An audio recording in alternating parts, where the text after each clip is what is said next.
വോട്ടുണ്ട്, 3 vote കൈയ്യിൽ കൊടുക്കും.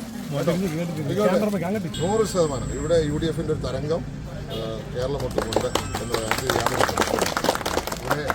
കാരണം വികസനം ചർച്ച ചെയ്യാൻ തയ്യാറില്ല. കാരണം വികസനമൊന്നും ചെയ്തിട്ടില്ല. ഇവിടുത്തെ ചെറുപ്പക്കാരുടെ പ്രശ്നങ്ങൾ ചർച്ച ചെയ്യാൻ റെഡിയല്ല.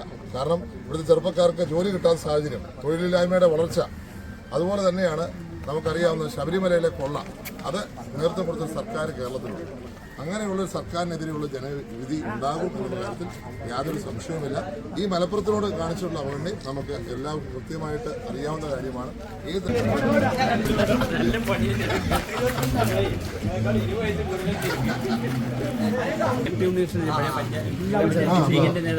അവരുടെ ഭാര്യ വീടാണത്, അവരുടെ അളിയനാണ്. സന്തോഷം. 3 വോട്ട് 2 ഒരു കൈ.